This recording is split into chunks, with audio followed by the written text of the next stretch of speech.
It's nice to be here. It's nice to be safely home. When I first heard about the March for Our Lives, I knew I had to go. For me, this is a test of faith as well as an opportunity to bear witness to my values. I was one of the first to sign up. I wasn't even late making my payment, as I so often am. These children, who have faced unthinkable fear and horror, needed concrete signs from adult America that we hear their pain, and that we will, at long last, stand up to the carnage. I've been horrified, I've sent money, I've written letters, but I haven't, in any way that really has made a difference, said no. So the children have to do it. I believe emphatically that gun violence in schools must be stopped. Who doesn't? I believe that it must be stopped by peaceful measures and sensible gun laws. Because while we equivocate, the children keep dying.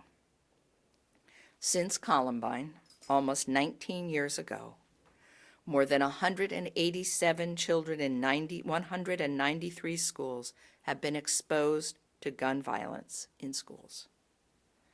It happens everywhere, in every kind of community. Nothing has changed. But then Marjory Stoneman Douglas happened.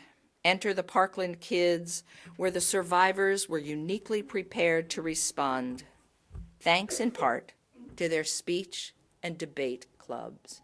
Let's hear it for the teachers.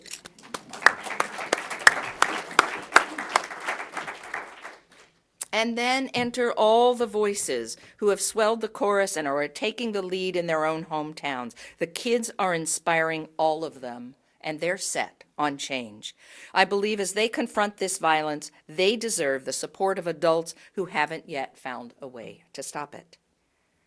These children live in an unsafe world, in their schools and on the streets. One of our kids carried a sign that said, "I don't want to die." What do you do with that? Your first thing is like, oh, how melodramatic. And then, no, it's not.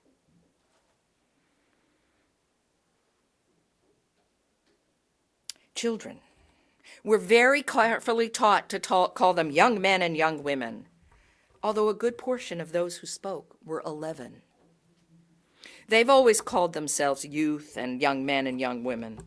It took these young, articulate teens after the horror to remember and to remind us, however articulate and charged up they are, or revved, as they say, for register, educate, and vote, that they are still vulnerable children.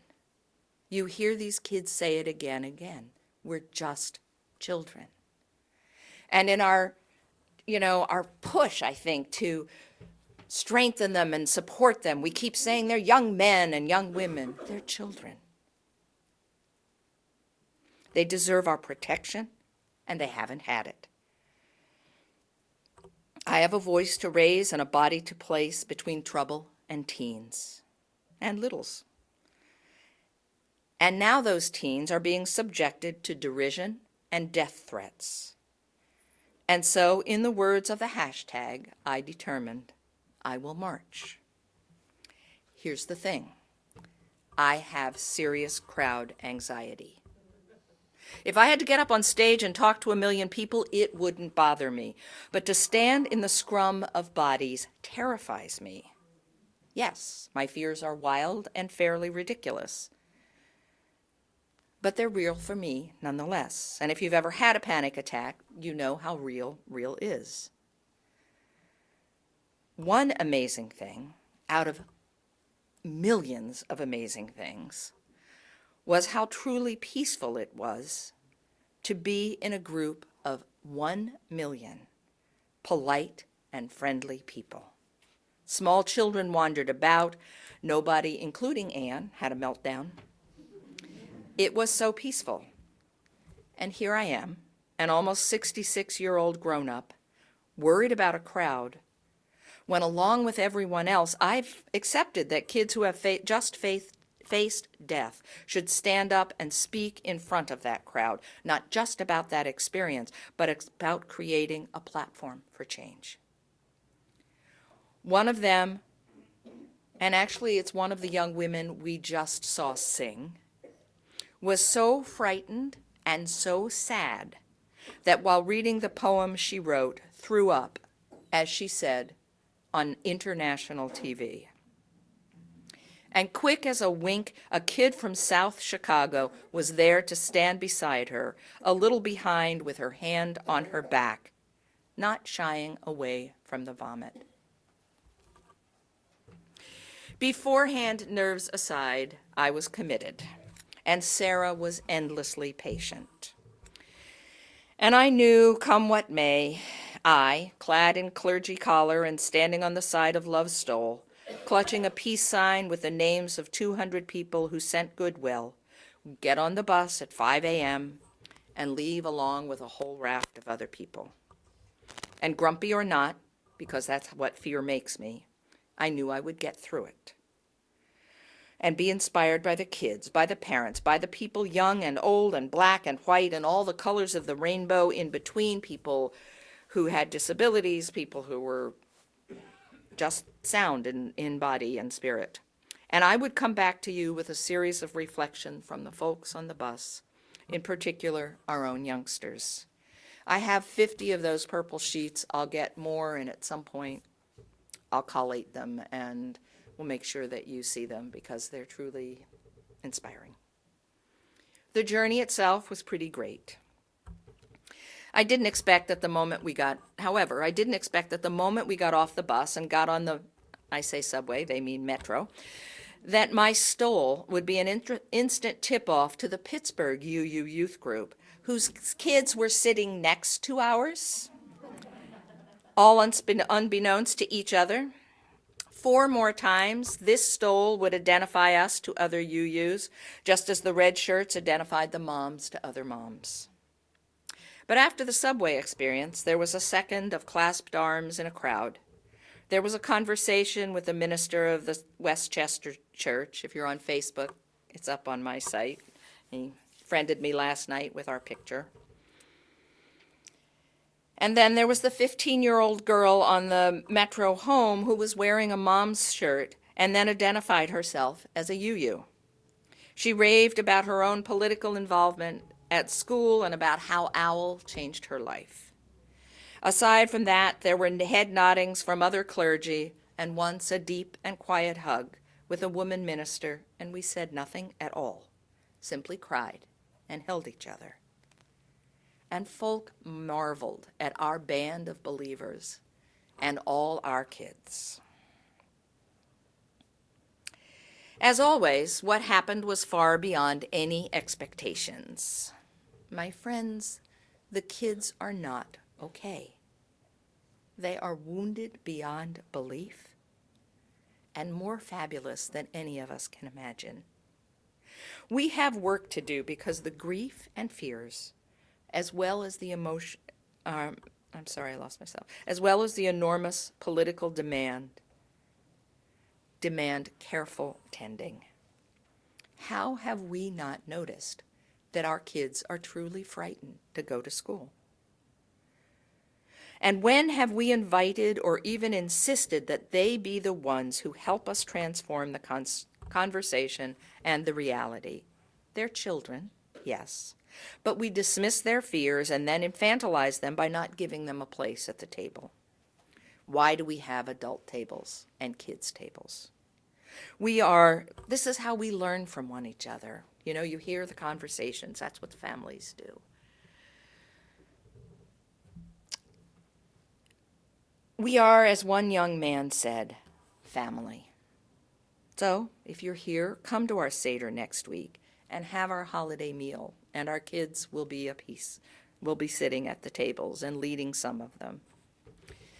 Our little group of 18, and sometimes 24, and then 21, and then 18 again, stayed together. And we managed to meet the people where we were supposed to and had a lovely time together.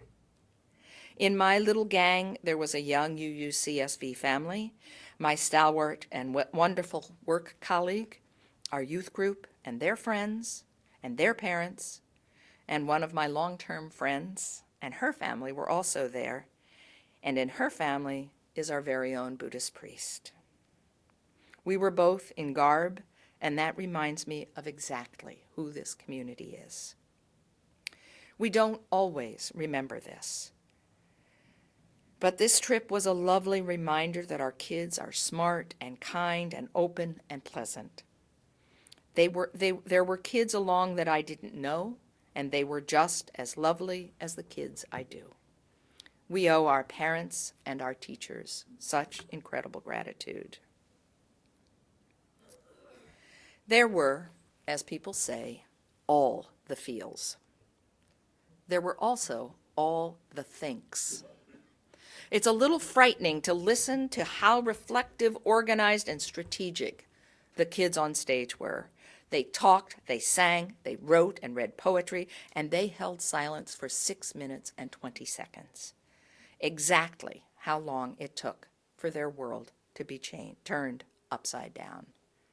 I'll tell you, Miss Emma Gonzalez standing in front on that podium for 6 minutes, and everybody else is going, and then we did a chant, and we shuffled nervously, and she held silence, and she held peace. They were so bold, talking about impossibly hard moments in their lives, the fear of being in rooms worrying about a shooter, the horror of watching your friend die, and the inexpressible sadness of your teenage twins dying. They dared to make connections adults falter on. They know that school shootings are intricately tied to gun violence in Black neighborhoods. And they invited those kids to stand with them, and those kids came. No other campaign has gotten this right from the get-go, but they did. And they aren't letting anybody off the hook. Their political savvy was impressive. Their emotional literacy, stunning. As Sarah said, I asked the people on my bus to reflect on 4 questions, along with their gender and their age. 50 people responded. Here's what I asked. Why did you get in the bus? What touched or changed you the most? What are you amazed that you didn't know before? Walking away, what do you know you can do to keep changing this? What superpower was revealed that you will keep developing? There may even be more of these that I get from the other bus. We've promised the donors who supported our teens' journey that the kids would respond with what they've learned. I'll collate this stuff, as I said, and we'll get it to them. The young people got on the bus because they wanted to support these students, both in their pain and in their daring. They got on the bus because they're scared and tired of it. They got on the bus and this is a hard lesson. The adults also wanted to dare a bit more than they have.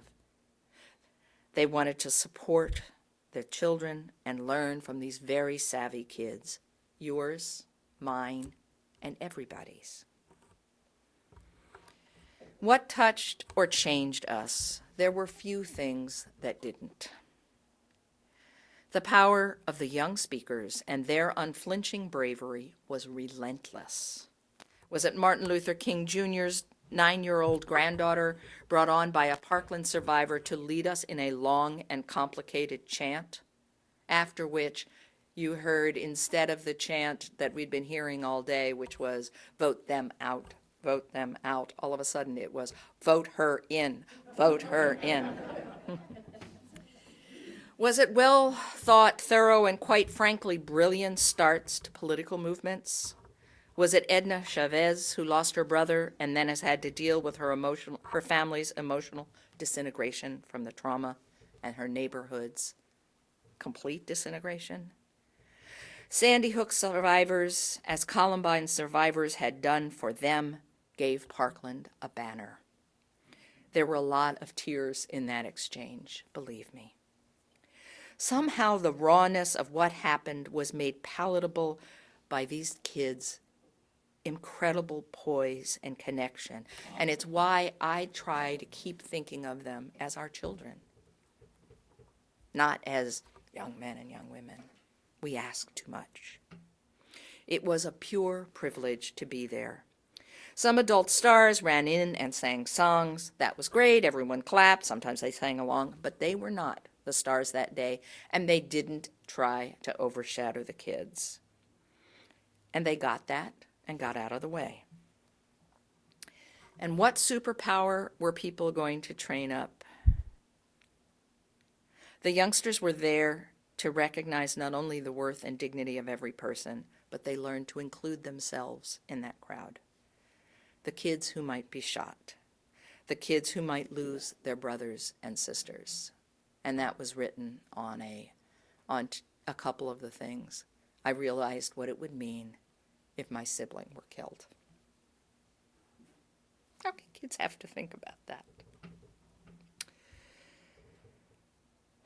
The kids who were frightened. And every kid was practically drunk on the knowledge of their own citizenship and ability to participate in the crafting of laws and the choice of their political representatives. 3 of our kids pre-registered to vote.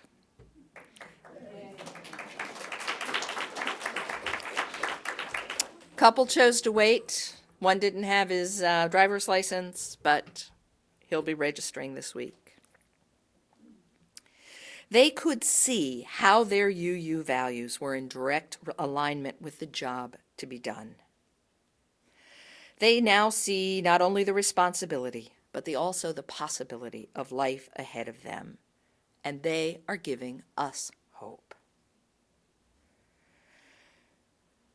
Oh, Sarah and all our teachers and RGL leaders throughout the years, you have done an extraordinary job.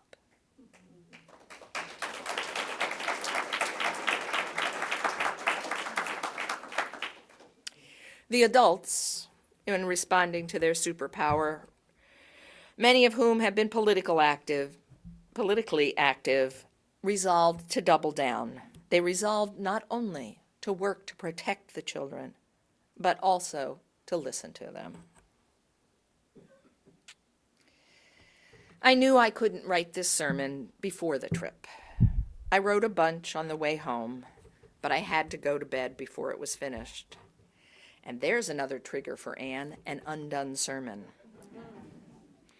So I sat there this morning and thought, how do I take this out in a way that honors what happened? How do I convey that this was a religious, not just a moral and political pilgrimage? When I'm stuck on my service, I go back and read from the beginning. And I started through, thankfully remembering I could not futz with the stuff already in the bulletin, and word things just a bit more gracefully. And I scrolled past our children's song. This silly ditty is what yesterday was about for the kids on the stage and the kids in our arms. We were reminded that the kids make the connections to one another's value. We must do the same. The crowd was an amazing sea of warmth and respect. Sarah and I talked on the way home about the differences between this crowd and the crowds at political rallies. There was only 1 or 2 moments when things veered into the "we hate that," and that was called back. The kids are not letting us look away from love. No one was demonized, although people were warned that in a government for, by, and of the people, the overwhelming majority of people want our kids to be safe from gun violence. Actually, there's a really stunning short clip advertisement of a bunch of our service people talking about why they believe that AR-15s do not belong in war or in civil society. I'm not sure, listening to what they do, that they belong in wars either, but I couldn't help but reflect, I grew up Presbyterian after all, about the Palm Sunday experience of thoughtless cheering crowds that moved quickly to thoughts of crucify.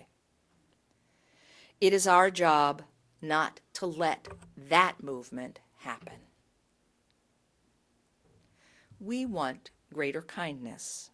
The kids modeled helping each other, supporting, sustaining, and challenging each other over and over again as they think and feel and plan their way forward. Everyone had a say. Everyone was working for peace, if only because we realize everything else has been tried.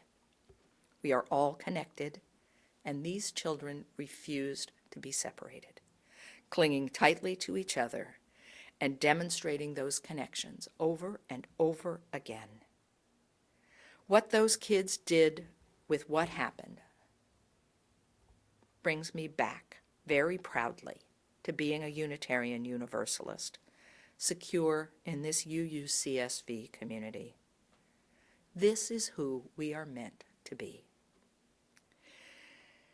Let's say the words of the song together, thinking about how we are meant to live in this world and not about getting the kids out to class and ourselves on to the next part of the service. Let's lose the somewhat sing-song nature and consider what we're called to do and who we are called to be. It's in your bulletin if you need it. Some of us may know it. 1. Each person is worthwhile. 2. Be kind in all you do. 3. Let's help each other grow. 4. Keep searching for the truth. 5. Each person has a say. 6. Work for a peaceful world. 7. The web of life's the way. And Bring us back to me and you. the kids said yesterday that this is a revolution. From everything I said, I have to tell you, this is a Unitarian, Universalist revolution, and we have to show up.